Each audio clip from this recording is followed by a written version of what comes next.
नमस्कार। आज हम एक बहुत ही कमाल के ज्ञान के खजाने पर बात करने वाले हैं। ईशावाद से उपनिषद। सुनने में छोटा सा है, पर कहते हैं इसमें जीवन के बड़े गहरे राज छिपे हैं। हमारे पास जो जानकारी है वो इसके मुख्य विचारों को सामने रखती है। जी हाँ, और ये उपनिषद यजुर्वेद का हिस्सा है। इसकी खास बात यह है कि इसमें कोई कहानी या किरदार नहीं मिलेंगे। अच्छा, कोई कहानी नहीं। नहीं, सीधे सीधे दर्शन है। मतलब जिंदगी, ये दुनिया, आत्मा, परमात्मा, इन सब पर गहरी फिलोसॉफिकल बातें हैं। यूं समझिए जैसे कोई साधक है जो सच जानना चाहता है, और ये उसके लिए एक गाइड बुक जैसी है। गाइड बुक दिलचस्प है। तो इस गाइड बुक का सबसे बड़ा सबक क्या है? मतलब इसका निचोड़ क्या कहेंगे? देखिए, इसका सार दो बातों में है। पहली और सबसे अहम कि वो जो परम शक्ति है ना, जिसे ब्रह्म कहते हैं, हाँ, ब्रह्म। वो हर चीज में है, हर कण कण में। ईशावास्यमिदं सर्वम, मतलब ये सारा जगत उसी से ढका हुआ है, उसी का रूप है। हर कण में? मतलब इस माइक में भी, इस कुर्सी में भी? हाँ बिल्कुल, हर जगह। और दूसरी बात जो इसी से जुड़ी है वो है संतुलन। जीवन में ना भौतिकता और आध्यात्मिकता, मतलब बाहर की दुनिया और मन की शांति, इन दोनों के बीच एक बैलेंस बनाना बहुत जरूरी है। वाह, ये तो पूरी सोच ही बदल देने वाली बात है कि सब कुछ बस चीजें नहीं, बल्कि हर कण में वही एक चेतना या शक्ति है। बिल्कुल।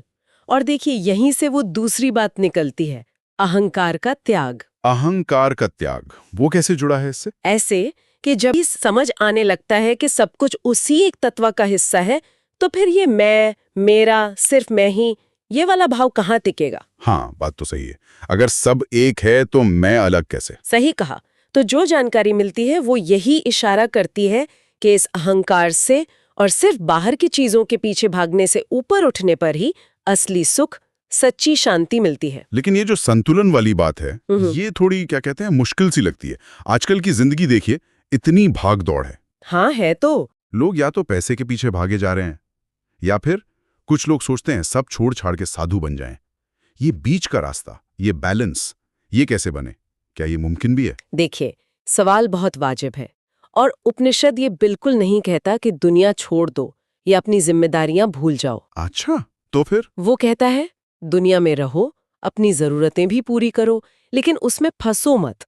मतलब असली संतुलन वो है जब हम रोजमर्रा का जीवन जीते हुए अपनी भौतिक जरूरतें पूरी करते हुए भी अपने अंदर की आवाज सुने, आत्मा पर ध्यान दें। ये एक तरह से गाड़ी के दो पहियों जैसा है। एक पहिया दुनियादारी, दूसरा अध्यात्म। गाड़ी तभी सही चलेगी जब दोनों पहिए साथ चलेंगे। ठीक है, समझा। तो ये अंदर की आवाज सुनना, ये संतुलन साधना, इसका तरीका क्या बताया गया है? शायद ध्यान वगैरह? हाँ बिल्कुल।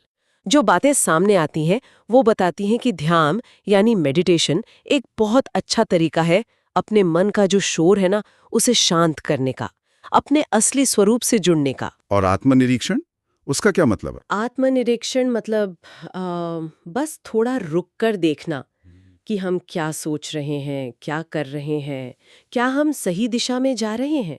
ये अपने आप को समझने और सही रास्ते पर रखने में मदद करता है। मतलब ये कोई बहुत मुश्किल रस्म नहीं है? नहीं नहीं, ये तो अपने आप को बेहतर बनाने के तरीके हैं।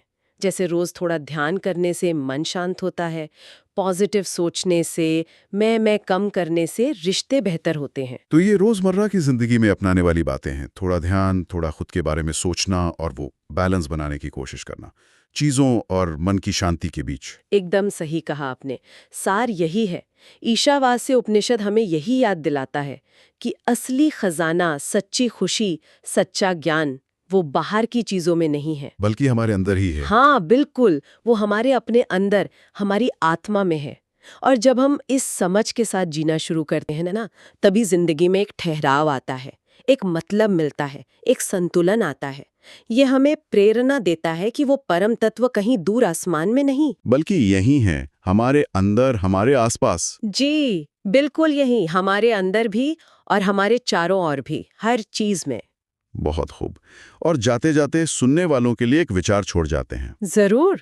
जरा सोचिए, अगर हम सचमुच ये महसूस करने लगें गहराई से कि वो एक ही परम चेतना, वो शक्ति हमारे अंदर भी है, बाहर भी है, हर इंसान में, हर चीज में है, तो हमारे रोज के कामों पर, हमारे रिश्तों पर, हमारी सोच पर इसका क्या असर पड़ेगा? सोचिएगा जरूर।